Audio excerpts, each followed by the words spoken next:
like every doctor's office that I run into, if I have to call off and I do so more than 24 hours, sometimes even within 24 hours, but usually, you know, the rule is the 24-hour call-off notice, I'm not still charged for the full appointment. Like, they don't say, oh yeah, well fuck you, good luck finding someone who will treat you. I'm not saying that anyone explicitly says it, but it feels like that's an implication, because it's like, it feels like there's this attitude, even, you know, like within that, where it's just like, well, you should be so lucky, you fucking junkie. Like that just feels like there's this attitude about that just really bothers me. Like it just feels like, I don't know, dude. They're getting like a different deal than like any other person seeking medical attention would get. And that is a policy that I do not agree with.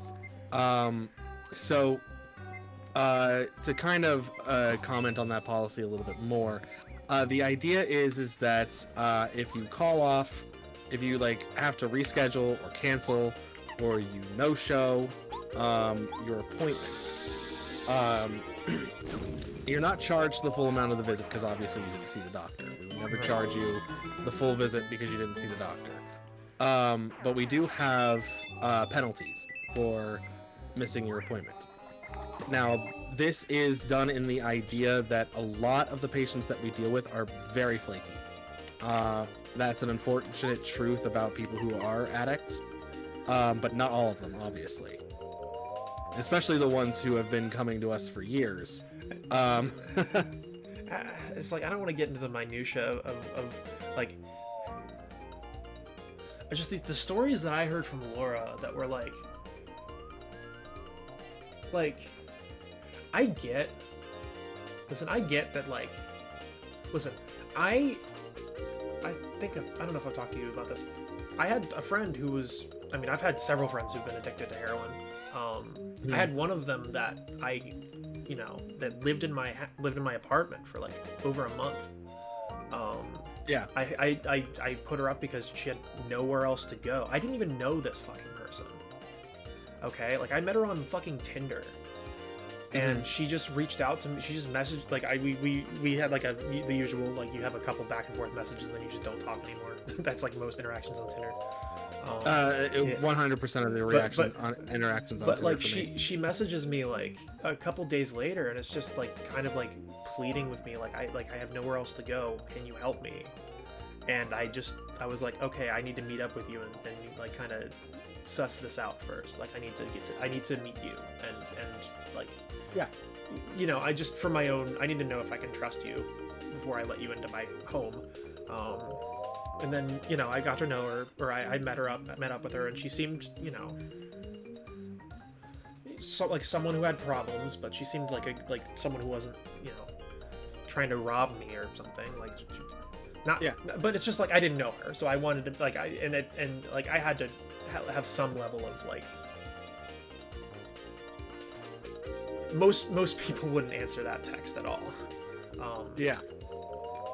But yeah, I met her, knew her like exactly like one day, and then she lived in my apartment for over a month.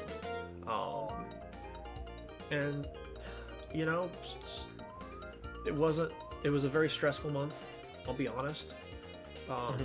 Fuck, I'd do it all again.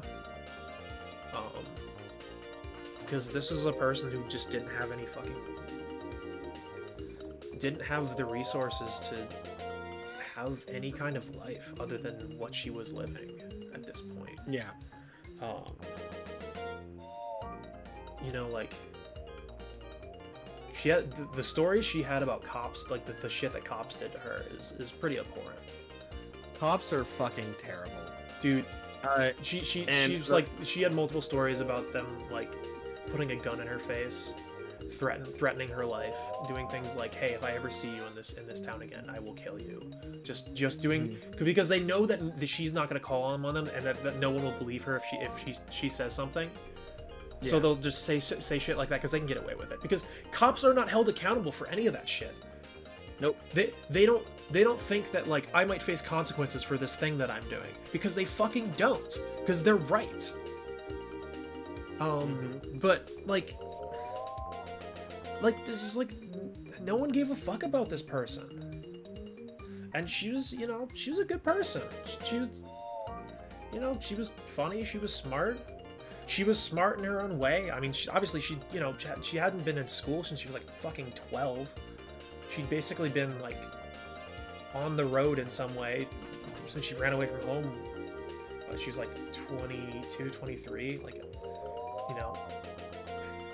I guess like 11 years prior at that point. It's like it was just like kind of like a what the fuck kind of chance does a kid have? And I promise there was some relevancy to this, but like the relevancy was like, I get it, I understand, because what ended up happening was she told me that she'd been clean for months. She hadn't. She just really needed a place to stay, and I understand that she was desperate, and I'm not holding that against her. But a couple weeks in, she relapsed, and she was secretly shooting up in my bathroom for the rest of the month. When I found out, I tried to make her go to rehab. I said that she could come back when she got out of rehab, and then she left. And then about 5 months later, I read that she OD'd. And that was the end of that. And like, I get it. I get that there are some like, it's not just a made up thing. Like, that's not just a made up thing that like people who go through people who are struggling with addiction have issues. Like, it's hard. They're a little bit more difficult to trust. I understand why that is, but holy fuck, they're still human beings. And like the way that, like the way some of the stories that Laura told in like the maybe month that she worked there, were really just kind of disgusted me. The way that like some people in that office behaved. It disgusted her too. That's why she left. Most of those people are gone now. But the idea that like someone says, "I'm really sorry, but like I just had a death in the family, and I'm not going to be able to make it. Like I just I had someone really close to me die, and I'm not going to be able to make my appointment." And Laura hearing that, and then one of her higher ups telling her, "Well, like try to get them to make it. Try to get them to show up. They have to make it." Fuck you. Are you fucking kidding me? Do you think that these people like do you think these like to just assume that someone's lying? Like, I understand being guarded, and maybe like I understand being a little bit guarded about it, but like, you know that like people in their lives die too. You know that they're human beings and shit happens to them that they have no control over. Like, holy fuck, dude. And yeah, maybe it's not your company that's like the problem. It's probably it's our attitude towards drug users, but like that's reflected through the policies that are instituted by your company, as well as various others in that industry. Like, even if you're one of the better ones, like I said, it's the best of a really bad lot. Like, it's fucked up. It's the shiniest of the shit. It's the shiniest of the shit pile. Pretty much, like we treat it as a criminal issue and not a addiction issue. Even within treatment, like we view people like that as fucking degenerates and criminals. I don't know the circumstance that happened with Laura on that one. I really don't. It's one of those things. I believe Laura. Obviously, I do. Of course. She has no reason to lie. Laura has a very strong conscience. I think that was her big problem. I would have had the same problems that she did. Well, I mean, so do I. I'm sorry. I'm not saying that you. I'm sorry. I apologize. That wasn't. No, dude, no, dude. That was. No. That wasn't cool of me, and I'm sorry. That was not a cool thing for me to say. Because yes, of course, that would carry the implication that you don't. So I apologize, because that is not what I. That was not. Yeah, that wasn't cool of me. I'm sorry. I appreciate it. Thank you. it, it's a tough job because you do have to weigh your personal morals versus the reality a lot. And I've had to do that my entire life. My dad is an addict. Now, thankfully, I never had to deal with a lot of the really bad stuff. My dad's also an alcoholic as well. Yeah. And even just the short time that my dad fell off the wagon, I witnessed every single one of the issues that a lot of people with opioid addiction portray: manipulation, lying, hiding, being secretive, all that. So and I'm not saying Laura doesn't have her own experiences with this. It's just I have such a, and you obviously have dealt with it too. Yeah.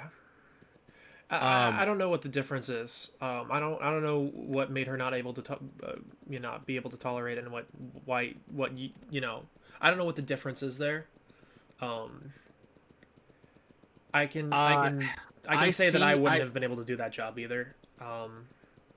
So I was concerned my very first month. I was, because it was a lot of the same. It was a lot of patients calling in, you know, saying, "Listen, I'm having this problem," and whatnot. And you know, me asking and me being told to say things that I didn't quite agree with. Eventually, I learned how to be able to. You found a way around it. Yeah. I say what they want me to say, but in a way that, and I kind of do things that they may not want me to do. Yeah. Maybe that's a little bit of a fight there, back. Yeah. Because I'm also trusted to work on my own. Unlike most people who end up starting there. Because I work at least 2 hours by myself every day. Right. In the office. So I try to work with the patients mainly because the way I talk to them, I'm trying to suss out if they're manipulating or lying to me. Yeah. Because unfortunately, I understand deaths in the family, and I'm very much so. Oh, you had a death in the family, or you had a death of a friend. That's fine. My condolences. You miss your appointment. Just bring us some kind of documentation so that we can, you know, cross our T's and dot our I's. Yeah. I don't like asking for that, but it's the best way to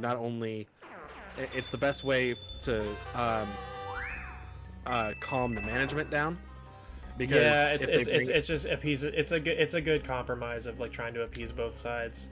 I can get that. That's so you figured your own ways around that and to make that a little bit more livable. Because Laura was like hardcore, like I don't want to do this job, like Laura. Well, she also within her first month dealt with a suicide threat call, which is not easy. Yeah, I've had to deal with plenty of not calls. I imagine calls are a different level. But I mean, I don't know.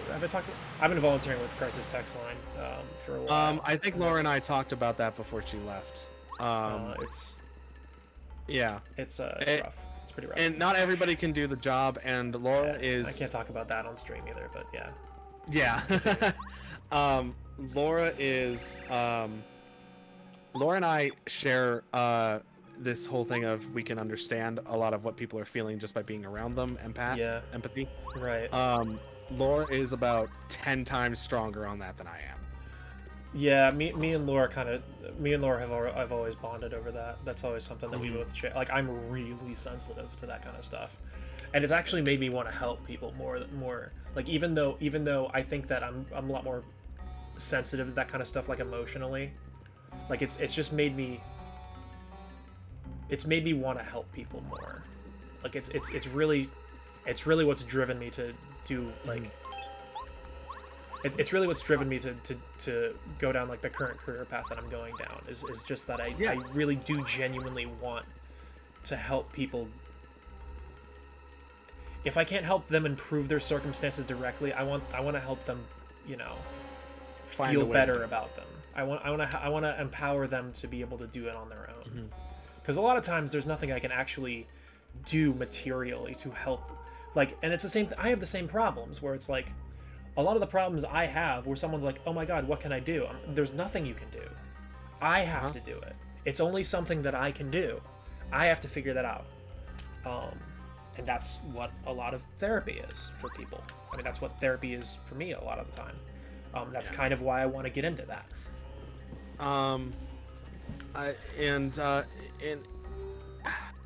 This is gonna probably sound a little bit cold. Go for it.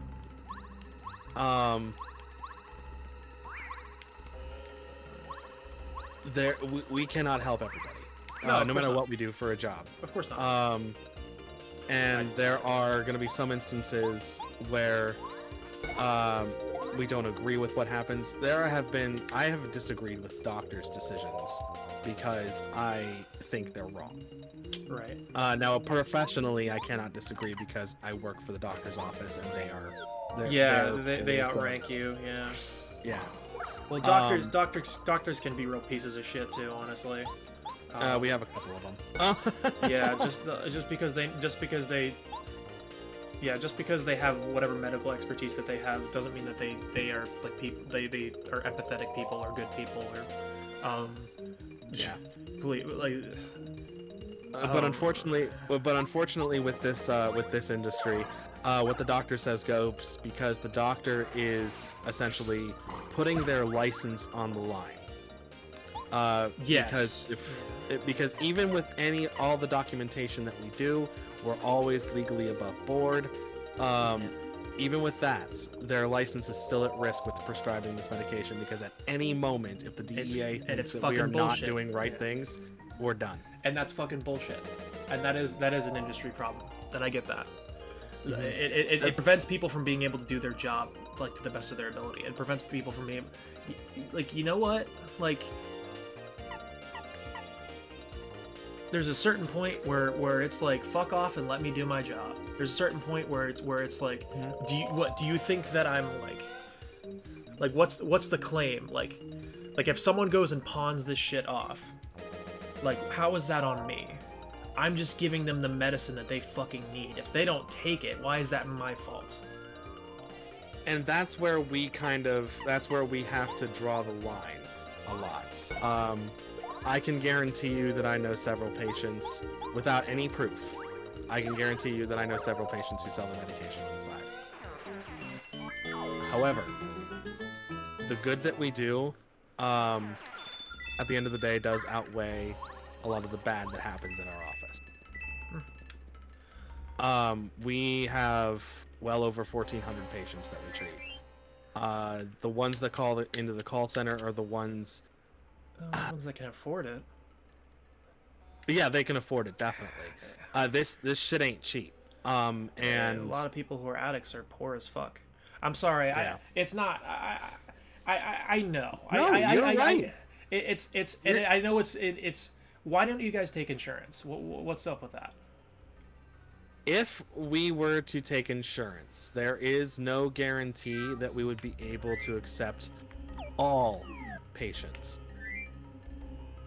What does that mean? Not just because of insurance deals and issues, but as well as we would not be able to accept patients. We might not be able to accept patients without insurance. And a good deal of our patients don't have insurance.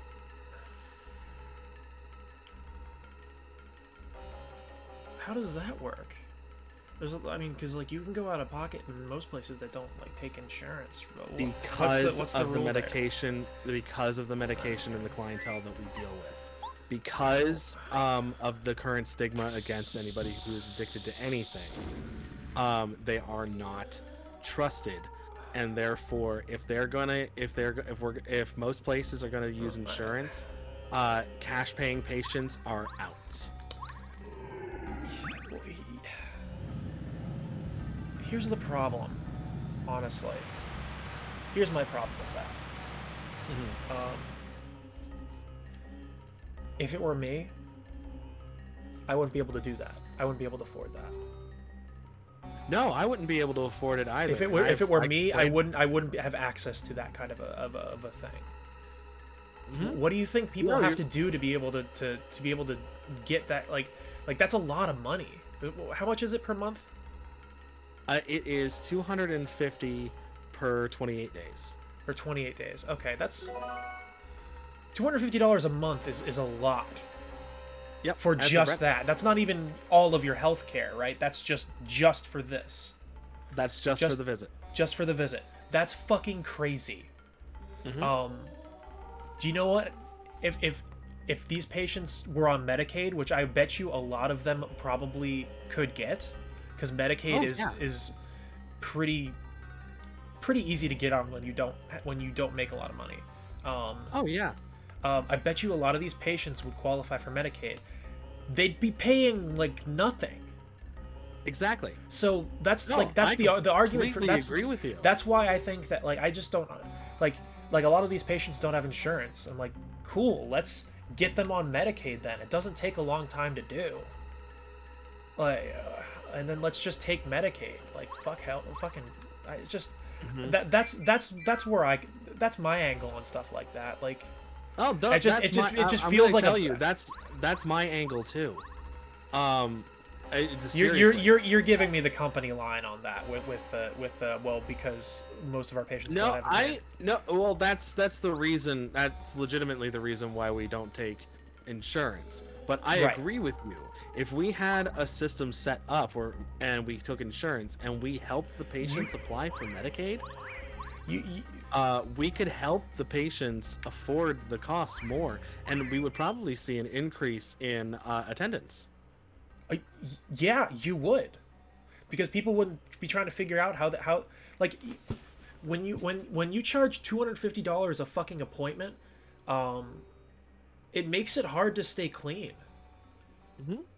It makes it really hard to stay. That's another stressor, dude. $250 a month would be a ton for me. Just for that one thing, just like, oh cool, I get to pay $250 a month because I have an addiction problem. Like that's a pretty big burden, especially if you're not if you're pretty low income, which once again, I'm sure you can back this up, like a lot of addicts are. I've never known an addict that was like, I've also, Personally, most people I know personally, are, yeah. Personally, I've never known an addict who can afford that. Most of the patients that we have that are consistent and come every month and do all that have very well-paying jobs. They're not the greatest jobs on earth, but they have very well-paying jobs. I'd imagine, and you get to help those people, but you don't get to help everyone, Yeah, and it's not, and that's yeah. that's the sad part of the whole thing, because it's either, and this is why, trying to sell this to a company is always going to be a problem. Trying to sell, oh hey, why don't we just take insurance, and then have a program where we help people get set up on Medicaid if they don't make enough. Well, one, we don't know what the patient's actual income is. You can at least have you don't have to have a program to set that up. You just have to push them in that direction and be like, hey, I'm gonna tell you, we try to get patients to get us some kind of documentation from like a doctor or MedExpress, and they don't do it in many cases. I don't know, dude. I mean, because we're not legally allowed to diagnose allergies. Right. Yeah, I get that. And it's sad because a lot of people do much better on the non-naloxone type of medication than the one with naloxone in it. A lot of them do much better. We're like one of the only places that freely prescribes Subutex. Right.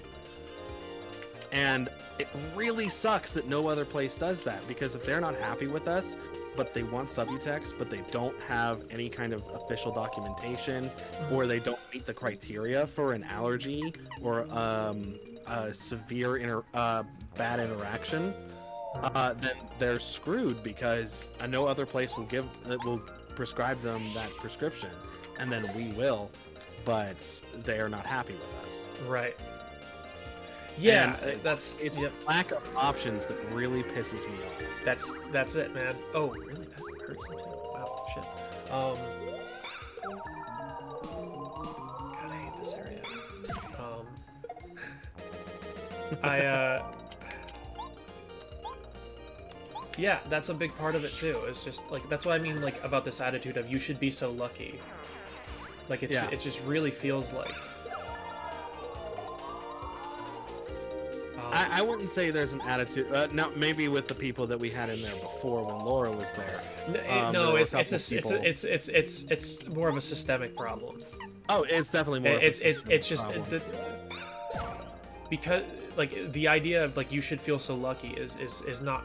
I mean, and maybe that comes out in like people's attitudes as well, because people, when you criminalize something, when you make something a crime, when you treat someone like a criminal for an activity, you're conditioning the rest of society to view that as like, oh yeah. Oh, you could be you could be, you know, behind bars for like possession of marijuana in some areas, but it's still you're going to be viewed like, yeah.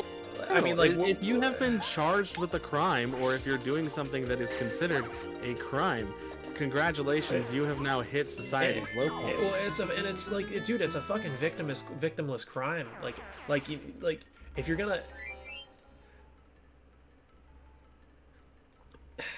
gonna arrest someone, I don't know, dude. Like, if you're this is difficult. This is a difficult part of our society. Is addiction. And once again, you talk about like the issues trusting people who, you know, like the issues being able to place that like kind of blind faith in someone the way you can, you know, in someone with addiction problems the way you would be able to with like, you know, your average Joe. And that being a struggle. Like, I feel like you can't... There's an issue... Like, everything affects everything. In this kind of... Like, in our environments, like, just everything influences everything. Like, addicts aren't like that because they're addicts. Addicts are like that in this... I think addicts are like that more so in this country than a lot of other places because of the stigma. Like, yeah, the need to lie and steal and do these things in secret and try to, like, you know, be super shady about it, like that's because it's stigmatized. It's like not something you can just go and get help for. It's something that you feel like you have to be ashamed of and you have to hide, so it's a problem that gets worse, and it's a problem that causes these other, you know, like I'm not saying that like drugs don't make you do crazy shit on their own anyways. Like, holy shit, alcohol is not that stigmatized socially, but it's really, really bad, and it has really long-term horrible effects on people. But the way we react to these things socially, the way our perspectives on the and feelings on these things as a general people, like, also affect the way people behave. Like, it affects the way addicts behave. It, you know, obviously affects the way we behave towards addicts. Just none of it's good, man. It's like if you it's just kind of like the idea that, like, if you abuse the hell out of a kid, they're very likely to not turn out very well adjusted and have a lot of interpersonal issues. Yep. And they're also more likely to further that cycle, to like they're more likely to be really maladjusted. They're more likely to be a violent person. They're more likely to abuse their own kids, family, partners. All of those things go up. So, like, to use that analogy, like, that's what happens when you treat addicts the way we do in this country. It's the same. Yep. Like when you're unkind to people, when you're abusive to people, you know, systemically too, you create like through the conditions and through the things you put them through, you create these people that you then continue to demonize. And once again, I know addiction it is its own, can kind of exist in a vacuum as far as like the things that it does to you psychologically, and the things, the physiological, psychological, whatever effects that, these drugs have on you, or is their own thing. But, the social factors are also important to look at, like the way exactly. And no, I completely agree with you. Listen, you gotta go. No, I'm going to continue talking about this because this is very important. Oh, great, cool. Because... Let's keep going. I thought you were like, listen, dude, I love this conversation, but like, gotta. No, this is a very important subject for me because not only do I work with it, I have personal experience with it. Of course. No, I'm happy not of myself, but family and friends and whatnot. Yeah. Same. And that's the see, I think that's another issue, is that this has affected our entire country, and in the poorest of places. You see the opioid overdose death rate. Absolutely. If you put that on a plotted plotted out on the U.S. map, where everything is, it is all centralized in the poorest areas of the country. Yep, absolutely. Imagine that. Yeah, right. And I mean, West Virginia, out of everybody, the state, right, pisses me off. Oh, it's a huge problem here too. Pennsylvania is also particularly bad. We also have like a huge swath of like poor rural areas in the state. Mm-hmm. Pennsylvania is very bad. West Virginia is worse. Yes, I think they might be the actual worst. They are the actual worst. Every that I've seen, they have the highest opioid death rate. And as well as they have the lowest amount of treatment programs. They're like the poorest state on like the East Coast too. I think they're West Virginia is rough. Yeah. It's West Virginia. It's I believe West Virginia, out of the entire United States, is the 5th poorest state. It's yeah. But continue. I know you're building towards something here. I'm gonna. Yeah. Sorry, I tend to use flowery language and elaborate on my on my things. Please, you don't have to apologize to me of all people. West Virginia has some of the strictest rules on opioid addiction treatment clinics, as well as the strictest rules when it comes to the pharmacy, and they also have the strictest rules when it comes to, but they have absolutely very little clinics, where a lot of the eastern and northern West Virginian people, because West Virginia has that nice little that goes right between us and Ohio. Right. Yeah, they're very weird shaped state. Yeah. So the eastern and northern parts of West Virginia have to come into Pennsylvania. Right. Because our laws here in Pennsylvania are actually lax compared to other states. And that is... Yeah, it's sad. It's sad that you have to travel to another state, which also adds the shadiness factor. Because we have patients who live in West Virginia, go see their doctor in Pennsylvania, and then have to go to a pharmacy that is about 30 minutes away from them, when there's another pharmacy of the same chain in their same town. But we can't send them there because that pharmacy doesn't offer this medication. Yep, I know about that too. It's all part of the same attitude. It's all part of the same stick. A lot of it is the DEA. Like the DEA is fucking everyone. Like a lot of people. It's not explicitly because like they're looking down on those kind of people, like on people with those problems. It's a part of that maybe, but like it's not an optics thing with them. They don't want to be liable. Nope. That's the problem. That's what pharmacies are worried about. That's what doctors are worried about. It's the fucking DEA, dude. Yeah, no, I know. There's a town in West Virginia called Huntington. In 1 week, they saw 37 opioid overdose deaths. Jesus Christ. Mm-hmm. That's crazy. There is a pharmacy out there called CompraCare. Wow. And they specifically cater towards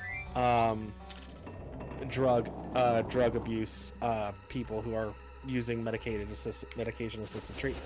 Right. They are probably the shadiest pharmacy I've ever met.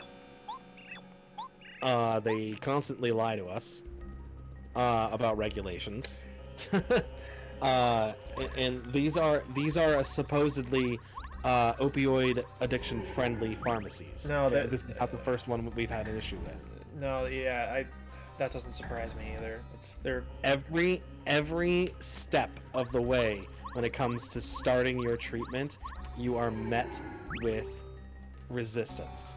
Well, you guys are for profit too, right? You guys aren't like a non. We are a for-profit business. So we do have the bottom line that we have to care about. We have to make money. Yeah, in order